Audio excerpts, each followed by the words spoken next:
Hello and welcome to another edition of Florida Sportsman Action Spotter Podcast. I'm Captain Rick Riles. Hey, you know the drill, but we're going to make it a little bit different this week. Yes, we're going to run over to Paradise real quick and check on how the billfish are doing in Costa Rica, but then we're going to work our way down the east coast of Florida, up the west coast, and out the Panhandle, getting the fishing report from each area. But we're going to do things a little different tonight. I'm going to shorten the fishing report some. I want to know how our professional guides handle weather. Who makes the call? Is it too nasty to go today? Or is it nice enough that you want to go, but your charter doesn't want to go? How is all that handled? I find it fascinating, the interaction between charter customers and their captains. So we're going to delve into that just a little bit tonight. But it's time for us to get started. But before we do that, Florida Sportsman Action Spotter is brought to you each and every week by Yamaha, reliability starts here. By Shimano, bringing people and nature back together. By Tournament Master Chum, it's the best chum on earth. By Nosara, Paradise Fishing, your dream vacation. By D.O.A. Lures, the unfair advantage. And by Young Boats. You want the finest in flat spay and offshore hybrids, you need to check out youngboats.com. All right, let's check with Captain Craig Sutton and see what's going on in Nosara, Costa Rica. We're going to get this evening started with my favorite stop. I can promise you I want one thing for Christmas under my tree, and that is a trip to Nosara fishing and a visit with my old friend Craig Sutton. Craigie, how are you? I'm good, Captain Ricky. Real good, sir. Good. How's the fishing in Nosara? Wide open, buddy. Wide open. Big mahi showed up a little over a week ago, and they got the marlin with them, and then Whew. Some nice-sized yellowfin. We haven't caught any monster yellowfin just yet, but we will. It's just a matter of time. What do you define as a monster?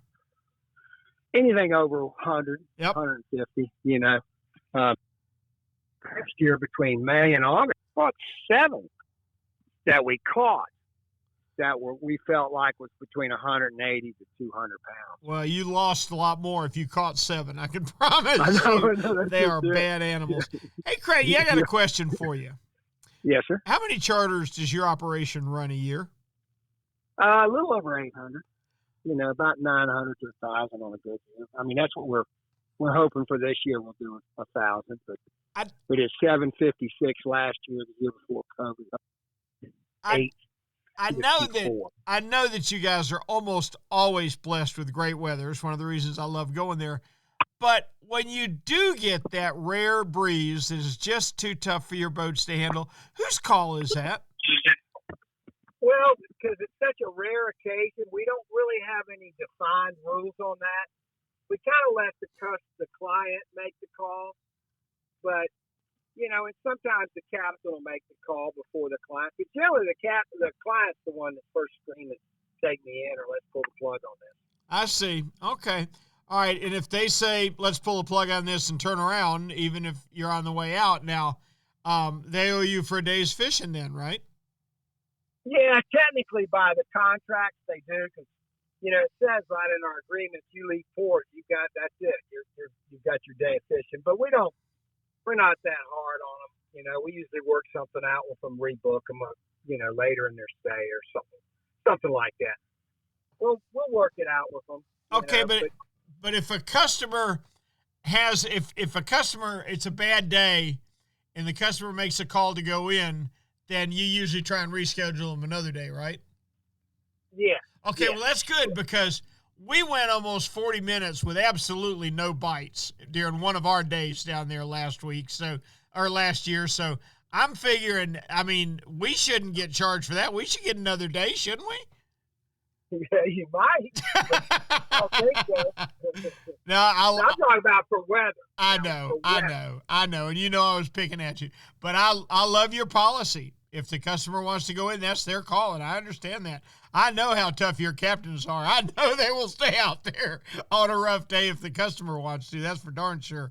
I understand that, but never if it's unsafe, right?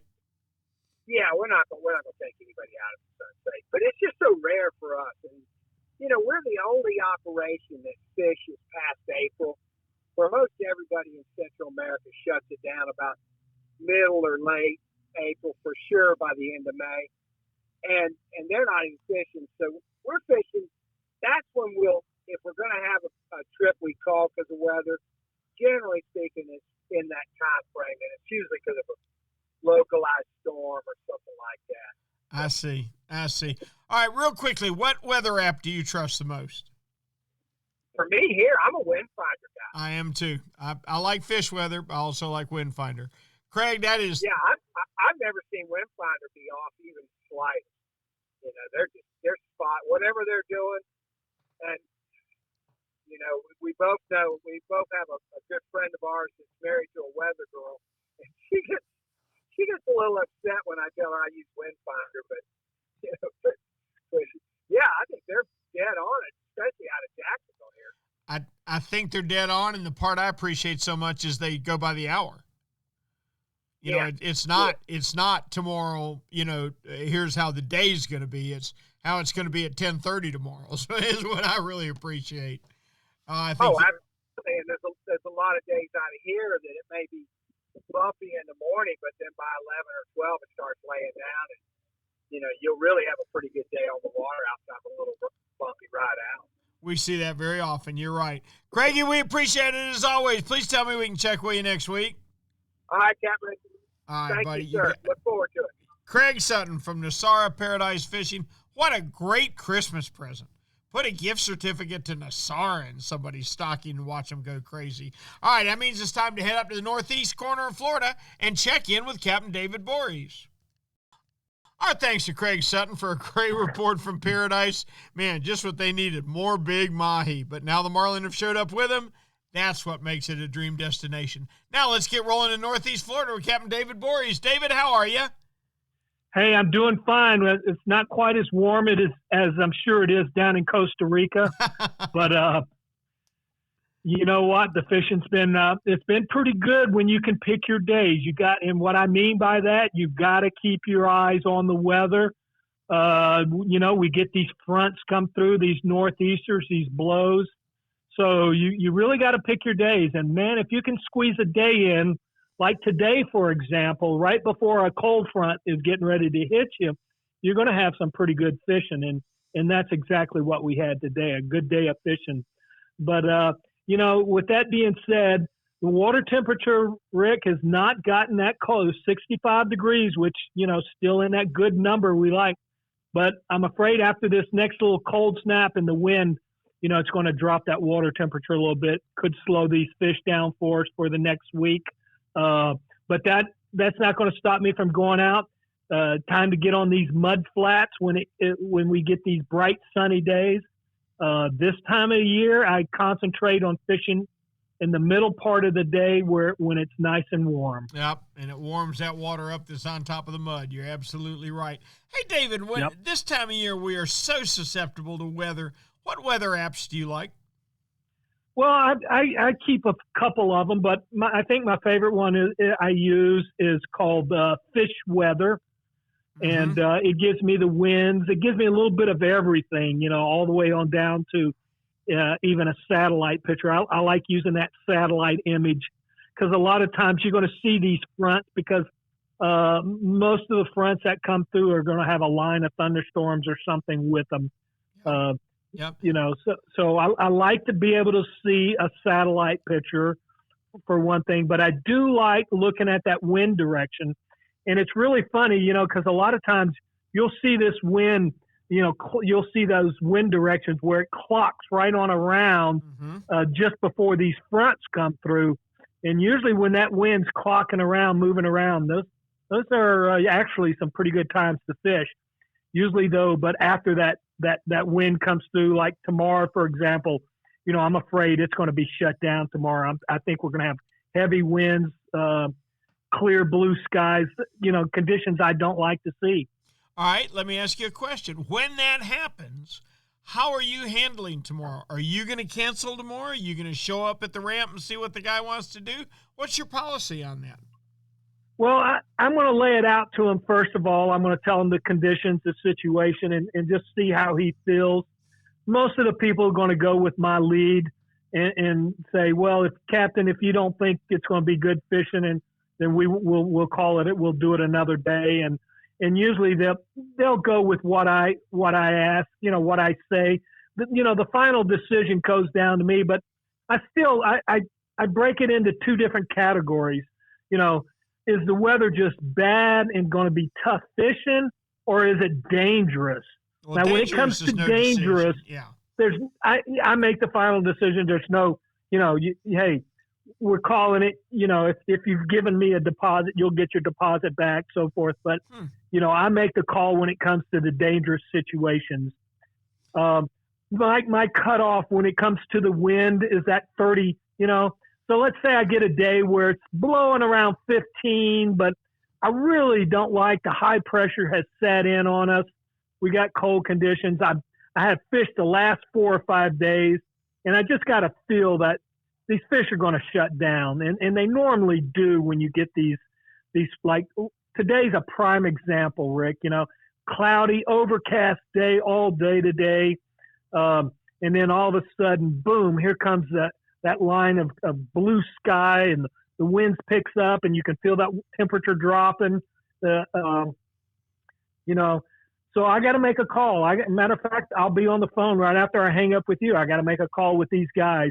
But I got a feeling they're going to probably go with my lead, which is, let's do it another day. I hate to see people spend money and not really get to enjoy the Florida fishing we have here. It's supposed to be fun. And that's sort of what's going to happen. Yep, it's supposed to be fun. Take some of the fun out of it. When those conditions, and that's what a lot of new captains have to realize. This is all about, you got to make your client have fun.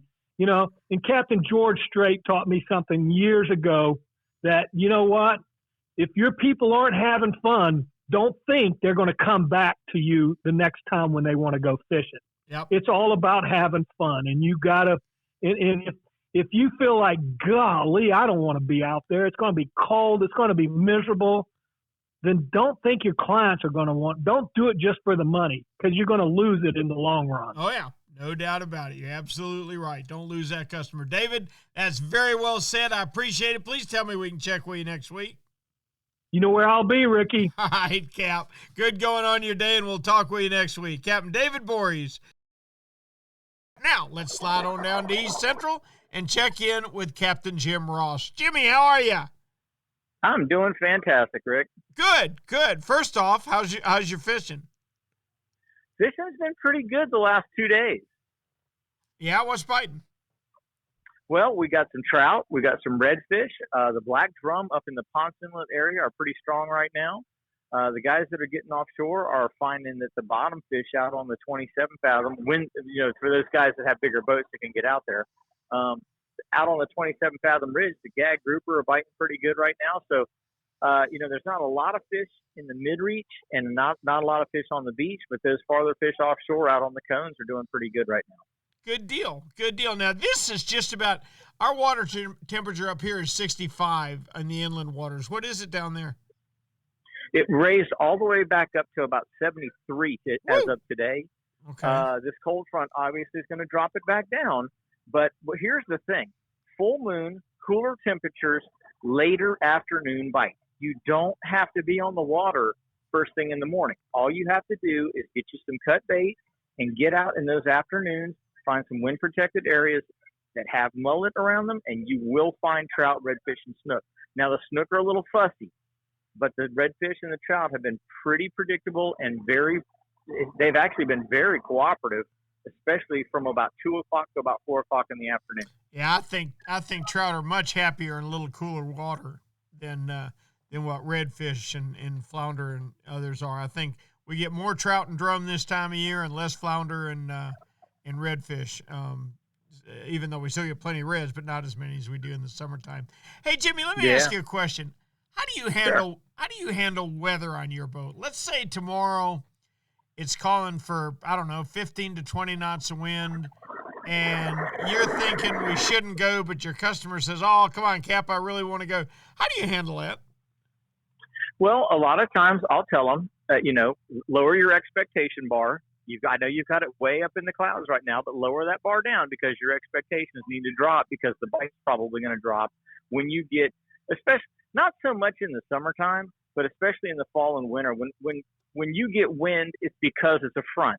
The front brings a barometer change. It brings a temperature change. It oftentimes, brings rain. And so there's a lot of factors working against you at this particular time of the year that may not necessarily work against you in the summer months. So depending on the time of the year, I look at the wind in different ways. If the wind is going to be strong and it's a consistent temperature, I'm good with it. Let's just go fish. Mm-hmm. If it's going to be a 15, 20, 25 knot, and especially if it's coming out of the north or northwest, that's going to shut your bite down. And so you have to tell your customer, look, when I'm going offshore, obviously, you're staying home. That's a huge concern. We're staying home on a 20 knot wind on a north wind. Sure. In the lagoon systems, though, the Indian, Banana, and Mosquito Lagoon, there are plenty of places that you can hide, especially residential canals, that will still hold plenty of fish. And you'd be surprised on the Mosquito Lagoon in particular, if you get wind without a temperature drop, how productive cut baiting can be. Actually, the Indian and Banana as well, but we find the Mosquito in particular, those big, old, smart redfish that you can't hardly get to bite anything every other day of the year. When it's blowing 20 and you throw a piece of chunk bait out there, they come eat that chunk bait like there's no tomorrow. I mean, it's actually better fishing in some cases when the wind is up. So what I do is I try to give my customer realistic expectations as to what they're going to find or what we think we're going to find when we get on the water on that given day. If it's not safe, obviously we're not going. That's a given. Yeah. That's your call. If it's marginal, but I don't think the bite's going to be very good, then I'll let them know, hey, why don't we just skip this? And I'll usually refund the deposit. Well, normally if I can't reschedule them. Okay. And then, but if it's one of those things where it's like, hey, the weather looks like it's going to be rough, but I think we have a shot at this. I think we can make this happen. I do everything in my power to put the customer on fish. You know as well as I do, Rick. You've been on boats long enough. There's nothing better than a happy angler with a bent rod. Yep. That's the goal. That's the end goal. It's not the money. The money just covers the expenses. That's all. The end goal is the big smile with the bend in the rod. You're in the entertainment business, Cap. Yes. And if I think I can make that happen, if I think there's a legitimate shot at it, we go for it. Gotcha. Outstanding. Great way to look at it, Jimmy. I appreciate it very much. And real quick before I let you go, what's your favorite weather app? Well, I use storm weather a lot. I honestly don't look at long range forecasts. Mm-hmm. I look at 48 hours or less, and I typically sometimes I don't even look until it's 12 hours out, because I know as well as everybody else how fast weather can change, and how many times have you canceled the night before at 9 o'clock and you woke up the next morning with black calm weather? Don't go there, Jimmy. Please don't go there. Exactly. Yeah. So I typically make my weather call on the morning of, unless I just know that it's just not, if there's no possible way it's going to happen, then I let them know the night before and let them go ahead and get a good night's sleep. But if I think there's a chance, I'll wait till the next morning and I'll say, look, guys, I'll call you at 5 o'clock. I'll call you at 6 o'clock, whatever time happens. And if there's a chance, we'll go. If not, if you want to go meet for breakfast, we'll go meet for breakfast. You want me to tell you? You can roll. If not, you can roll back over and go back to sleep. You want me to tell you the great Captain George Strait's weather prediction device? What's that? He walks out to his truck. If there's dew on the truck, we're going fishing. If there's no dew on the truck, we're not going fishing. And if there's too much dew on the truck, we're coming home early because the thunderstorms are coming. Hey, it ain't bad. It ain't bad. If we get any breeze, there won't be any dew. And if we get too much dew, there's too much energy in the atmosphere. I understand it. I really do. Thank you, Jimmy. We appreciate it. Hey, take care. And everybody out there, have a fantastic Thanksgiving. Be safe on the water and be courteous to your fellow boater. And remember what we're thankful for. Thank you, Jim. Bye-bye now. Our thanks to Jim Ross for a great East Central report and some really good thoughts on weather and how he handles his charters. Now, let's move down to my favorite little fishing village, Stuart, Florida, and check in with Captain John Earhart. John, how are you? I'm good, Rick. Glad to be here. We're glad to have you, buddy. I missed hearing from you last week. Tell me how your fishing's been. The fishing's been kind of hit or miss, over the past 2 weeks. we've had a flurry of sailfish, and then it's been kind of slow. Then we've had a couple flurries of blackfin tuna and mahi offshore. And, we've really just been having to watch the weather and being able to get out when the conditions allow us. So it's been kind of tough, but we can expect with these cold fronts pushing through that the sail fishing is going to continually get better with each and every week. We're going to get a few big mahi here and there. There'll be blackfin tuna, a few cobia, and a lot of kingfish and the occasional wahoo. And most of that action is going to be 90 to 160, and it'll vary, sometimes deeper, sometimes shallower, just finding the right conditions, based on the day. I like that. When does the sailfish tournament season start? When's the quickie? Typically the last part of November, and the first week of December is when we start having those tournament circuits, where there's every other weekend or each weekend you can expect a sailfish tournament. You want to check with the local tackle shops, and they'll tell you exactly when the dates are. Gotcha. But the fishing's starting out pretty good, you think? Yeah, we're starting to see some sailfish activity, so I expect another cold front or two, and we're going to have some real good sailfish numbers to report. Perfect. Hey, real quick before you go, give me your favorite weather app for offshore. Yeah, typically I'm using the Windy app on my cell phone, but I'll also visit NOAA.gov. I don't rely on one weather report. I use multiple weather reports to judge what I'm going to do daily. Yeah, our guys are all over the place. Wind Finder's real popular. Fish Weather seems to be real popular. Windy, there's some good apps now, and you're right. NOAA's the standard. We've always gone by that. Thank you, Captain John. We appreciate it. Yep, thank you, Rick. Our thanks to John Earhart for a great Stuart, Florida report. Now, let's head on down to Miami and check in with the mayor of South Beach himself, Captain Alan Sherman. Alan, how are you? I'm doing fine, Rick. How are you? Good. You just got off the water, I hear?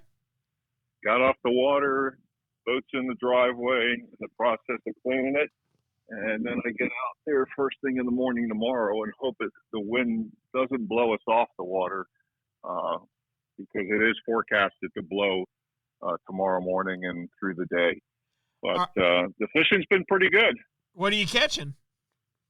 So on the offshore side, it's been mostly mahi, dolphins. And today we had 6 without trying. We hit 2 little groups, had a third group around the boat, but didn't catch them. And they're nice fish. I call them heavy netters because I have a Stowmaster net, and instead of gaffing them and having the blood scatter everywhere, whenever I can, I put them in a net before I put them in the fish box, and it kind of controls that blood. But, and that's the way it's been for these dolphins. They're in small groups. They're moving. We found a lobster trap buoy with some sargasso weed around it. And there were 4 fish there. We got 3 of them. Found a half of a bucket with a couple of triple tails on it. Ooh, hello. And got 3. Yep. We caught the one biggest one, but he was still undersized. Took a picture, let him go. Maybe next year he'll be big enough. But that little bucket produced 3 more fish, and our biggest one was 9 pounds, and the others were all 20-plus inches. So, decent fish, fun to catch, no complaints.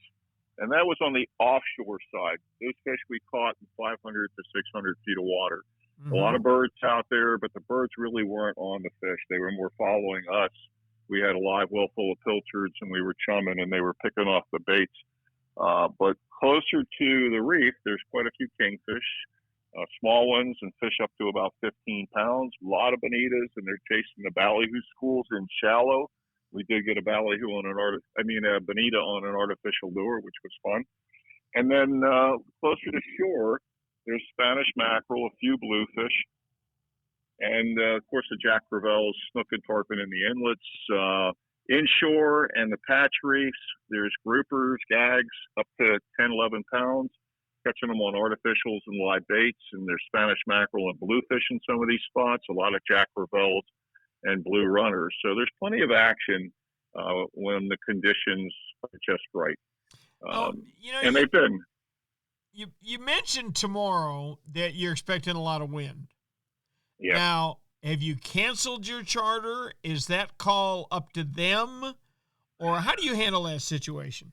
All right. So I asked my people to contact me the day before so that we can touch base, talk about what we're going to do, talk about the conditions, and then make a decision. I mean, I already know where we're going to fish. We're good as far as where I think we're going to fish. You know, I trailer my boat, so I have different locations I can launch, and I try and cater the charter towards where these people are closest and where the fish are.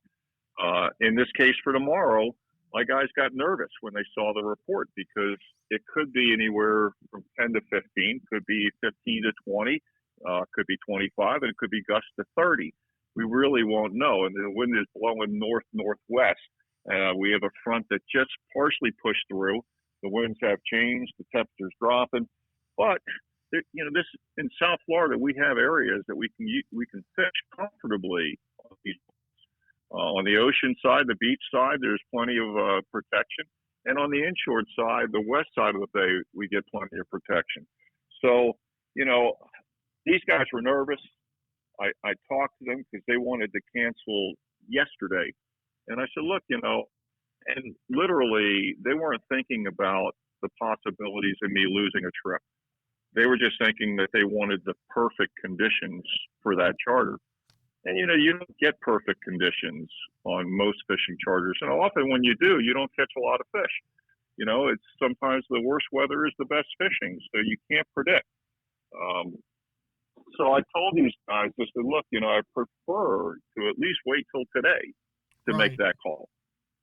And so the way I work this is if you cancel 2 weeks before the charter, it's fine. Usually within 2 weeks, I can rebook the date, and there's no problem. If you cancel a week before the charter, you lose half of your deposit. Now, I'll work around these people. If I can rebook the trip, then I won't take the deposit. I require credit card numbers to hold the charter. And I let them know that, you know, if something happens and they don't show up, and I've had this happen in the past, where I've driven 2 hours to Flamingo and my people never showed, and then had to go 2 hours home. And I called them, and it wasn't a nice thing. They ended up paying for the whole day. You know, you lose business that way, but you got to get paid too. You know, somebody's got to pay for that fuel one way or the other. Right. So, you know, you have to make decisions. Sometimes they're not the best ones, but you try and work with the clients. If, in this case, if they canceled 2 days within the charter, 1 day within the charter, then I take the whole amount. Okay. So the weather decision is up to you, right? So in this case, I want my people to want to go, okay? And if they're iffy and the weather's not good, like I called these people, talked to them, and I gave them an option. I gave them an opportunity to get out with no problem because that forecast, 25 to 30, that's a lot of wind. Yeah. I know I can fish it. Yeah. And I also know that forecasts aren't always correct. And that's the biggest problem all of us have. You know, it's always been that way. The weathermen come up with a forecast. They go off all the numbers, but those numbers don't always work that way. You know, 50% chance of rain in South Florida is every day. Yeah. What weather app do you use the most? So I'm not big in the apps. I like NOAA Marine Weather for Miami. It's Jupiter to Ocean Reef, and it's pretty accurate. You know, so that's my go-to weather app. If you want to call it an app, and it's a weather site. Weather forecast. You know, a URL. Yep. Yes. Gotcha. Alan, that's outstanding. I appreciate very much, and I understand every one of your points clearly. It sounds like right now your fishing's pretty darn good. I'm impressed with the number of fall mahi you guys have seen this year. It's kind of odd. I mean, we do see a lot of mahi this time of the year because they're chasing the ballyhoo schools, they're chasing the small flying fish, and then all the migratory fish too. But we didn't really have a great mahi season in the summer, which we usually do. Right. So it's nice to see these fish, and they're good size. They're bigger than the ones that we usually get in the summertime. So everybody's happy about them, and you know they're coming to the boats. Literally, the guys, you know, that are out there every day, and I'm only out there in the ocean when the weather allows me. But the guys that have the big boats, they'll set up for sailfish and kingfish and tunas, and these dolphin will just come right at them and take off, pick off all the baits that are there. So this is a typical thing this time of the year, and it'll start changing. I mean, it'll stop as soon as it starts getting cold, and we get a lot more of these west-northwest winds that are going to push that Gulf Stream edge way, way offshore. Perfect. Right now it's 600 feet, 500 feet. Actually, I think we picked it up in 400 feet today. That's really good. So, yeah. All right, Alan, we appreciate the heck out of it. Please tell me we can check with you next week. Look forward to it, Rick. You have a blessed Thanksgiving, buddy. We got a lot to be thankful for. Appreciate it. Take care. Happy Thanksgiving to all the listeners. Bye. You bet. Thank you, Alan. Our thanks to Alan Sherman for a great Miami report. Before we go to the Keys, it's time to hear a word from D.O.A. Hey, it's finally fall, and how many of us have been waiting for the magic of the mullet run to start, with literally miles of mullet moving along just about every area of Florida coastline? What you need to cash in on the tarpon, snook, reds, trout, and flounder that are feasting on the poor fingerlings is the perfect mullet imitation. Well, for my money, you can skip all the high-dollar made-in-China mullet imitators. For me and all the podcasters I've talked with, the perfect mullet imitation is made right here in Stuart, Florida. It's the D.O.A. Bait Buster. Mark Nichols, the owner and manufacturer of D.O.A., spent years designing different bait busters to swim shallow, medium, or deep. What makes Bait Buster so special? I think it's the tail. Let me tell you, if your bait buster is moving, his tail is wagging, and no predator can stand that tail wagging in his face. The D.O.A. Bait Buster is the perfect mullet run bait. Time to head for the Keys. Let's check into Islamorada with Captain Brandon Storin. Our thanks to Alan Sherman for a great Miami report. Now, time to go to Kokomo. We're going to pull over to Islamorada, where I think there is a tiki bar with a cool drink. Is that right, Captain Brandon? There might be one or two. We can find a tiki bar, and I'm even betting if Brandon's around, we can find a pretty girl too, can't we? Just one. Well, you got the prettiest one in the Keys, so ain't no doubt about that. Tell me about fishing That's right. out of Islamorada. It's been good. Been lots of variety, of course, this time of year. Gotta love November. Backcountry, we're having really good snook and red drum bite. Some good mangrove snappers and some sheepshead around the islands as well. Also in the Gulf, you can get lucky, maybe get some cobia, some glass groupers, some Spanish mackerels. So that's something that's kind of fun and different to do on a calmer day. As far as offshore, we're having some more sailfish trickle down, spraying on ballyhoo on the edge of the reef. Some people are getting a couple muttons and groupers and some nicer yellowtails showing up. As well as some blackfin tuna showing up on the edge of the reef as well. And always that stray mahi, that fall edge of the reef stray mahi as well. So plenty of variety. Gotta love the fall, baby. I tell you what, that is, and I'm with you. Fall's one of my favorite time. We've got so much weather to deal with, and that's the only thing. You wouldn't know that much about it, but the further north you go, boy, you're dealing with northeasters on a once a week or twice a week basis, and sometimes the predictions are so hard to make. What weather app do you use to make your decisions on your charters? You know what? The day before my charter, I always look at Wind Guru. Wind Guru. Okay.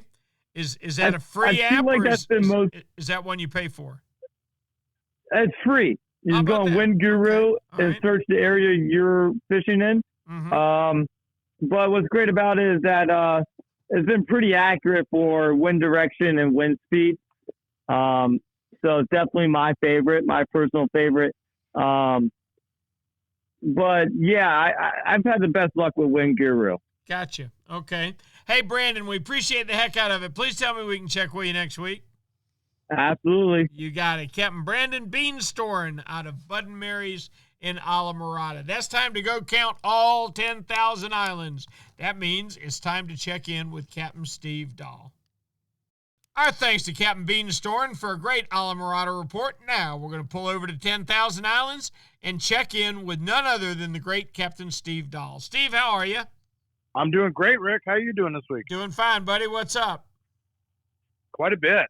Yeah? Good fishing? Yeah, it is.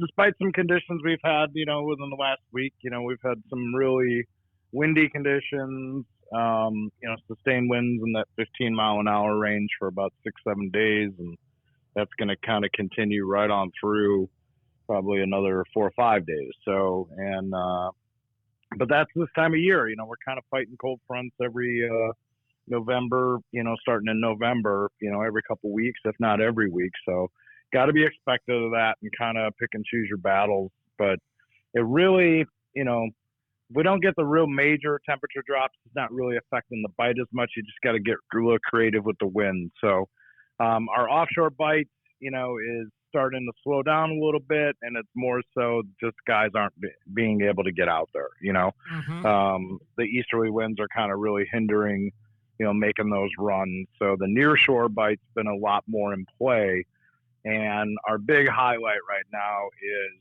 the triple tail bite is in full force, and you can parlay that into a very good cobia bite right now. Really? And yeah. How are your numbers of cobia? We're not seeing, this has been a great little run here probably for like the last week and a half. I mean, it's not uncommon on some of the better reefs and wrecks to be able to get into 4 to 6 in a half day trip. That's a good day. Are they legal? They're about half, which is good. Okay, yeah, so we're seeing fine. Yeah, I'll take half all day long, and some are marginal, and then obviously some are just little runs, but they're fun. But obviously sight fishing opportunities abound with that. So always have your if you're fishing these nearshore wrecks and reefs right now, certainly have your some pitch rods, if you will, to be able to sight cast these. But I'll tell you, Rick, we're catching a lot of fish right off the bottom. A lot of some of these cobia are coming on the bottom or a couple of feet right off the bottom, and we're seeing the bigger fish kind of roaming, but you're still catching some keeper fish right off the bottom. It's kind of, so they're all over the water column right now, which means there's probably a lot more than we're seeing. And I'd like to think that that's only going to get better. So cobia bite's been really good. We're pretty excited about that. Now, how about your big reds? Are they still inshore? Are they in the rivers? They are. Yeah, they are. The numbers are here, and those fish are still in that upper slot, if not over slot range. They're getting a little bit pressured right now, and this is the time you either absolutely got to slow down with your artificial presentations, or you're going to have to, be really patient and start fishing some live bait. Yeah. And, it's just kind of getting to that point where, it's all hands on deck this time of year, fishing kind of that same annual pattern, and the fish get conditioned, but the fish are still there. They're still around. Should be pretty easy this coming, weekend here, because we've got, these sustained east winds are keeping a lot of water out of the backcountry right now, and tides are a little bit lower than they should be. And we're also coming off of a full moon, so that's, we got some really, really low, mid-morning to, noontime tides. So that's sight fishing opportunities are abound on the inshore side if you're patient enough to kind of wait them out. And, the fly fishermen right now are having a ball, so if you've got the opportunity to be able to do that, get out and get it done this weekend.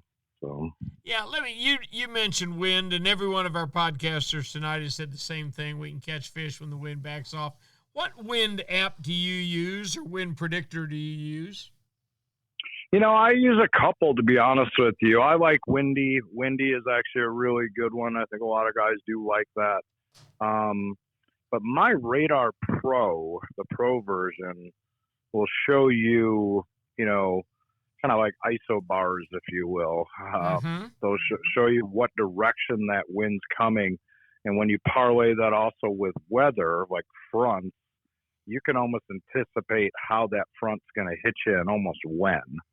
So I kind of like that. You can almost see, even on the backside of those fronts, wind velocity, the tighter the lines are on that app, that's a little bit stronger of a wind.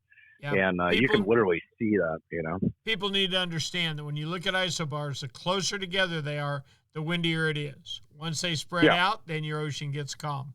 That's a great report, Steve, and I appreciate your help so much with the weather app. I'm going to be talking to you more about that because I'm getting all kinds of answers for everything from Wind Guru to Windy to Wind Finder to Fish Weather. There are so many great weather apps now. There is. Steve, we appreciate the heck out of it. Please tell me we can check with you next week. Oh, absolutely. Looking forward to it. Thanks so much, and have a great Thanksgiving, buddy. Likewise, you too. Thank you. Steve Dahl. You know what Yamaha Outboards love? The genuine formula and consistency of Yamalu marine engine oils. What? Outboards are subjected to punishing conditions like high loads, salt, and humidity, a mix that automotive oils can't handle. Yamalu full synthetic and marine performance formulas are certified to protect against friction and corrosion for reliable performance every time. Find Yamalu marine oils at your nearest Yamaha Outboard dealer. Locate them at yamahaaoutboards.com/dealers. Yamaha, reliability starts here. Hey, Raj, being consistent is the mark of a quality product. If you've been Florida's #1 chum for over 10 years, there's got to be a reason. For 10 years, Tournament Master Chum has lived up to its name. That's why more tournament pros insist on Tournament Master than any other chum. It's the only chum with menhaden milk mixed right in. That means it gets the scent out faster and deeper than any other brand of chum. It comes in a grind size for every species from kingfish to catching bait. Your fishing time is way too precious to use second-rate chum. Bring the action to you by insisting on Tournament Master Chum. It's worth every penny. When you're ready for the finest in custom-made flat spay or inshore-offshore hybrids, you are ready to meet the Young family in Inglis, Florida. For over 21 years, the Young family has built custom boats one at a time for every type of fishing. Nothing can sneak up on a flat quite like the Gulf Shore flats boats, and I've never fished a better hybrid than the Young 24s and 27s. Rob Young is a naval architect who takes tremendous pride in each and every build for each and every customer that wants their boat custom built exactly the way they want it. Is it time for you to move up? Are you ready to own the finest boat built? Then you need to visit the Young Boat facility in Inglis, Florida, or check them out online at youngboats.com. Our thanks to Steve Dahl for a great 10,000 Islands report. Now it's time to check out Southwest Florida. I'll bet there's some redfish and cobia there, too. How about it, Greg Stamper? Rick, we talked about this last week. I already thanked Ray for sending me all these beautiful cobia. In fact, Rick, most of these big cobias, well, I'm not going to say big. Most of these overslot, slightly overslot, slightly underslot cobia are all very close to our shorelines, within, say, 7-8 miles on any of the wrecks and the reefs and the rock piles that are throughout the area from Boca Grande all the way south. Now, I can tell you today, which is really cool for me, is I was in the back bay today catching trout and pompano and redfish, and one of my clients caught a cobia today. He wasn't a legit guy. He was only about 25 inches. Mm-hmm. But if I'm catching those things in the back bays, Rick, the front's just full of fish. Oh, yeah. They're here then. There's no doubt. Yeah, I caught one off my dock one time a whole bunch of years ago, but that's not very common, that's for sure. Now, you mentioned overslot. You guys don't have an overslot on cobia, do you? No, I misspoke. I'm just saying, like, for me, in my world, the way I think about it is when it gets to a certain size, I don't even care about it anymore. I'm like, that's too big. Let it go. You're I'm not even worried about it. Right. Cap, I'm telling you, if you and I go fishing together and you catch a 15 and I catch an 18, you catch a 50 and I catch an 18, don't come asking me to trade. No, I don't want it. I want one that's just pretty much basically legal. You give me a 33 at the fork or 34, 35, 36, I'm all good with that. You get me one, Rick, that's big, I'm like, you can have that. I don't really care about that thing anymore. Now, as talking about cobia, the triple tail fishing has been very good. There hasn't been a ton of big fish quite yet. There's a few here and there that are 19, 20, 21 inches, but most of these fish, and I'm talking about hundreds of probably thousands of them, are all those very small ones that are anywhere from 0 to about 16 inches, give or take. And the guys that are out there doing that, they're saying there's tons of them. There's just not a lot of giant ones yet. But if you roll those trap lines long enough, you'll be good. Now, here's one thing I can tell you is that these trap lines are not running from the north to the south right now that have these good fish. They're running east-west, which makes for a long day of fishing for triple tail. But if you get the right trap line, you're going to be in good shape. Yep. It's a hit or miss fishery. It always has been. There's no doubt about that. Hey, Greg, we've been arguing back and forth all night on the podcast about weather apps and which weather app is best. What weather apps do you pay attention to?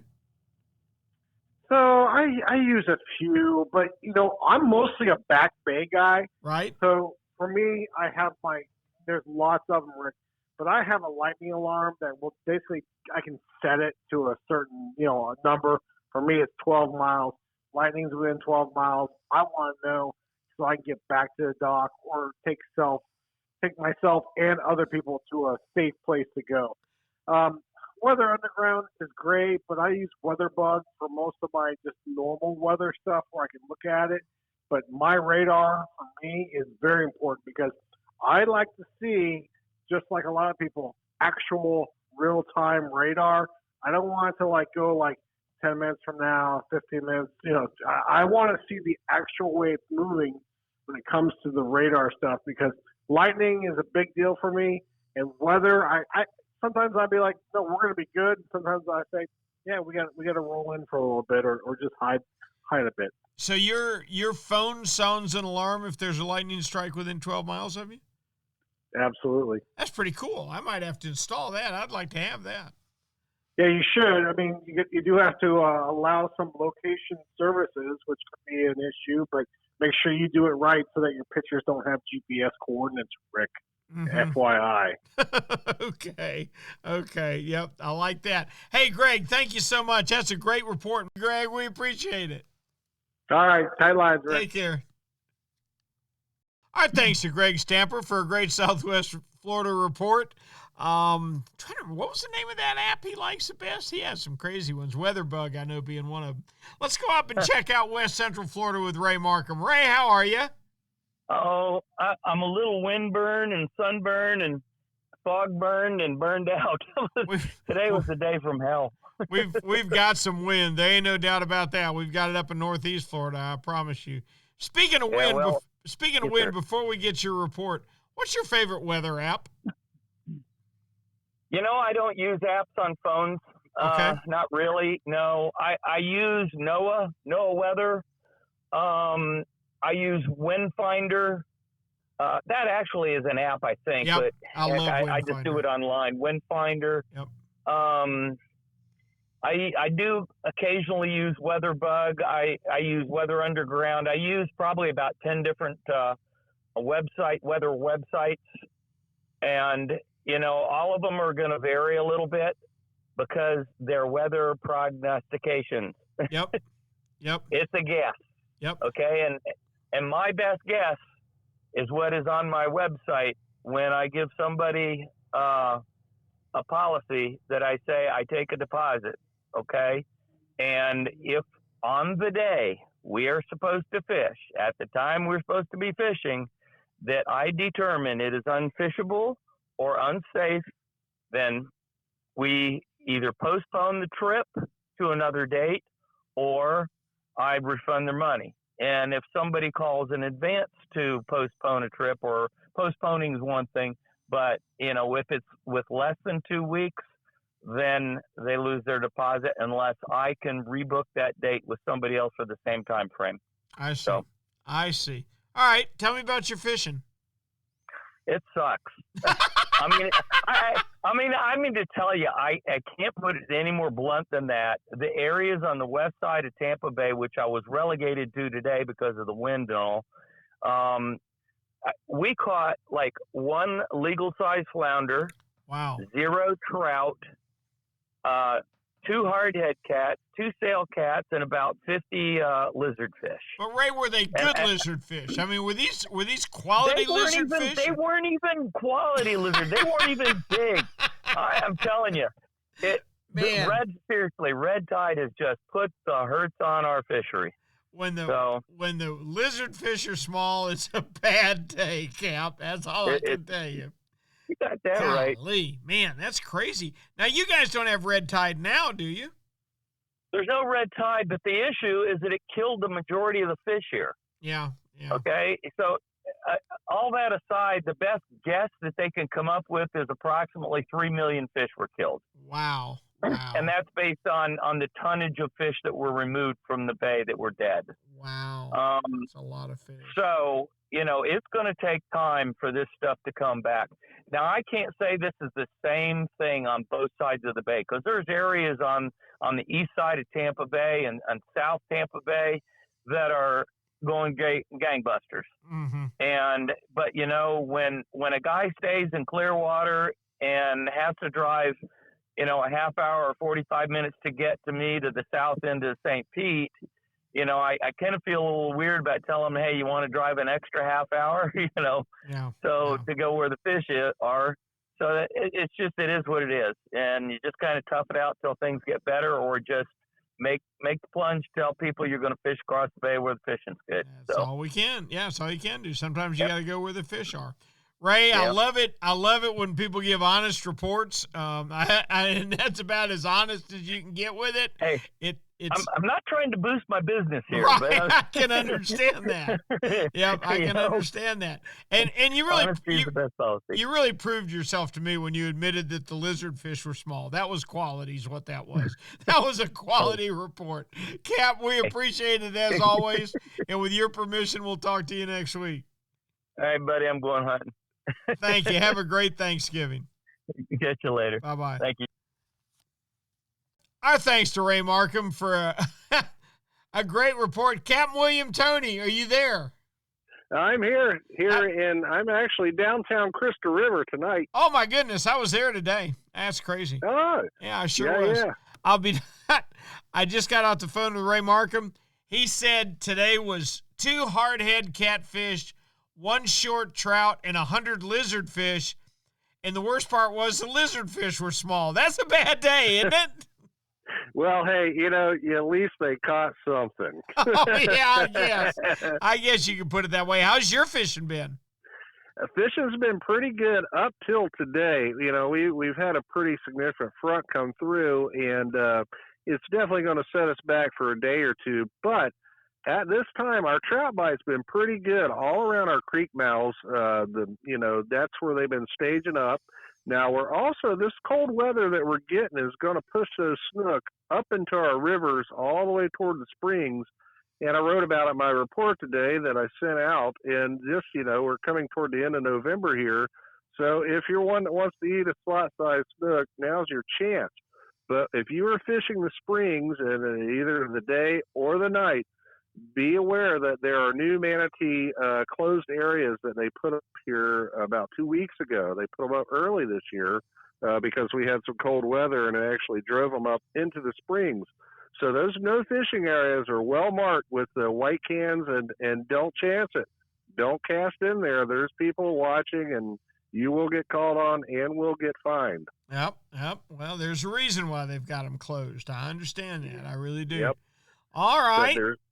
But hey, there's plenty of other spots besides those areas to catch them, and don't neglect those docks that are around Kings Bay or up in the blue waters of Homosassa, the deeper areas before you get to the springs.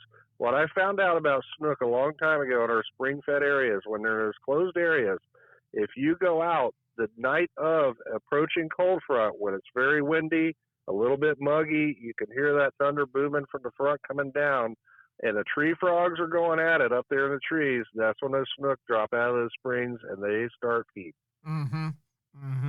I think all of us love fishing in advance of a front and hate fishing the day after a front. Absolutely. It's always a high-pressure day and wind, which we're going to be looking at here right before Thanksgiving. But, it'll stabilize, and it just changes fishing up. And once we get into the winter, and here on the Big Bend, the fish will start to be a little bit more easier to find. They'll be more concentrated, and they'll start to stabilize where they get used to the cold water being set in for the winter. So main thing, if you want to get out for Thanksgiving this, coming week, get in the rivers, fish the bottom, black drum. We got redfish. We got some mangrove snapper and sheep's head. And they're good places to get out of that cold northeast wind because the high trees will block it, and you'll find warm spots in the river and can get that fishing itch going good. All right, but as of right now, as of this moment, you will not be having backstrap for Thanksgiving dinner. Is that my understanding? That is my dilemma right now. But you know what? We had talked a little bit online about, when you cancel and when you don't with charter. So today and tomorrow, I went ahead and canceled it, and I already had planned to go hunt on a Wednesday and Friday, Saturday, and Sunday. So you know what? I started my vacation early, and I'm going to give it my all, and hopefully I'll be getting me some venison for Thanksgiving. I wonder what it is that makes us fishermen want to hunt on Thanksgiving. I've always wanted to hunt on Thanksgiving. I guess it's the old story about the pilgrims, bringing the turkeys and all that. But yeah. I've always felt like Thanksgiving, you belong in the woods. And yeah. I try to always be in the woods on Thanksgiving. All right, Cap, we appreciate it as always. Please tell me we can check with you next week. Yep, I'll be back down in downtown Homosassa. All right, real quick before you go, what's your favorite weather app? My favorite weather app, I like Windfinder. Me too. And My Radar. And My Radar. I just figured it. Yep. And I just figured out on Windfinder how to switch mine from Celsius to Fahrenheit. I thought I was a champ. I thought I was a champ, Okay. Thanks, Cap. We appreciate it very much. All right. Happy Thanksgiving. You too, William. All right, it's time to head up into the Northwest section, but before we go there, let's get the word from Shimano. There's one thing that all our podcasters have in common. We rely on Shimano gear when a good day is on the line. Whether it's Jim Ross chasing a tarpon with a Saragossa spinner, Alan Sherman catching muttons on his bait runners, Shimano gear is everywhere in Florida. You see, Shimano builds a reel for just about every fish that swims, and it seems like every year they come out with new models with names that take me 6 months to pronounce correctly. But you know what? There's also a couple models that have stood the test of time and standing at the top of the brand even today. If I'm fishing an inshore spinner, be it fresh or salt, you can count on the fact that I'm throwing a Shimano Stratic. That's because it's been around the block and it just never fails. And if there's a blue water boat looking for a sea monster, I can almost promise you that Shimano Tiagras are in the rod holders pulling the big baits. Why do the best blue water guys count on Tiagras year after year? For the same reason I throw a Stratic when I need to hook a redfish for my granddaughter. Because when a good day is on the line, you can count on the time-tested Tiagra and Stratic from Shimano. That means it's time to check in with Captain Kevin Lanier and find out what's going on in Northwest Florida. Our thanks to William Toney for a great Big Bend report. Now it's time to hit Northwest Florida and talk to the captain of KC Sport Fishing Adventures, Kevin Lanier. Kevin, how are you? Hey, Captain Rick, we're doing great. How about yourself? Doing fine. Ready for a turkey on Thursday, buddy. Oh, I'm ready for a turkey every day of the week, but we get to spend time with our family. Yes, we do. Yes, we do. Yeah. Tell me about your fishing. Well, between the wind and all that good stuff, the days to get out have been kind of slim. But those people that are getting out, not much offshore right now because of the waves have been pretty high. But the inshore fishery has been good. A lot of redfish being taken around the area. The guys that are getting out and spending their time are doing well. We've had a few pompanos show up. So it's been okay. It's been for the guys that have the patience to put in the time, they're catching fish. Okay. It's just too tough to get offshore. Kevin, let me ask you a question. What weather app do you like? Oh, I use Windfinder. I use Windfinder Pro. Yeah.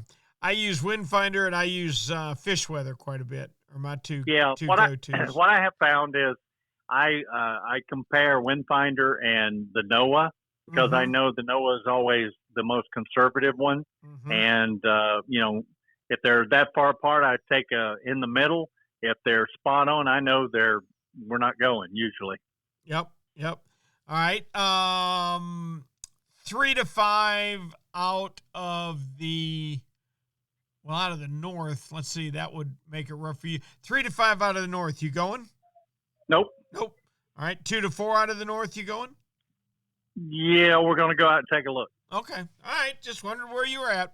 All right. I appreciate it, Cap. We'll talk with you next week, and I hope you have a great turkey day. Hey, Captain Rick, happy Thanksgiving to everybody out there. Thanks, Kevin. Our thanks to Captain Kevin Lanier for a great report from Northwest Florida. And you know what? That wraps us up tonight. God, that was kind of a lot of fun talking with the guys about what weather apps they use and what their cancellation policy is on charters and all. I know one thing. All of them want to keep the customers. They want to keep them happy. Almost all of the real hardliners that used to say, no, we're going, and stay out there in miserable condition, I think they've all kind of faded out of the business now. But fishing has been pretty good. It was better on the East Coast tonight than it was on the West Coast. Poor Ray Markham suffering through the results of that red tide now, where there's sometimes where there's just no fish anywhere. I tell you what, I feel for him. He's had a tough year. Still a few good days there. There's still a few good schools of fish, but you got to hunt to find them. Down the East Coast, it was all about sail fishing and how the sails are pushing the fish, how the wind are pushing the sails further south. There have been sailfish in St. Augustine. They're scattered out all the way to Alamorada. Surprising number of mahi, and that's a very good thing. You come around toward the Keys and the West Coast, triple tail are the fish of the day. There were a lot of triple tail caught over the last week, most of them on the stone crab trap buoys. That's in the Keys and on the West Coast primarily, and quite a few cobia inshore and quite a few offshore. Remember, 33 to the fork. You don't want one that's too short. I did catch a 35-pounder this week, so there are some good fish around, but there's an awful lot of fish that are just barely legal, so net them. Don't gaff them. Get them at a landing net and get a good measurement on them before you put them in your box. I tell you, I hear the FWC is really cracking down. Well, I know I've sure enjoyed myself this evening talking to all the guys about what their fish are doing, and I hope you have too. Hey, how about going online and commenting on us? Review our podcast and tell us how you like it. We'd love it if you subscribe to it. You can get on with Spotify or all of the different podcast platforms now. That seems like there's 1,000 of them. But there's one thing you can count on. We're going to be back next week with a totally different fishing report and a totally different topic to talk about. And we'll be brought to you that week, too, by Yamaha. Reliability starts here. Shimano, bringing people and nature together. Tournament Master Chum, it's the best chum on earth. Nosara Paradise Rentals, your dream vacation. D.O.A. Lures, the unfair advantage. And Young Boats. You want the finest in flats bay and offshore hybrids, you want to check out youngboats.com. Gosh, I hope everybody's had a great Thanksgiving. I know I'm certainly looking forward to mine and spending my time with friends and loved ones. Our family will all be together, and that's a great thing. As for me, I'm Captain Rick Riles, and until next week, for Florida Sportsman Magazine, I will see you on the rip.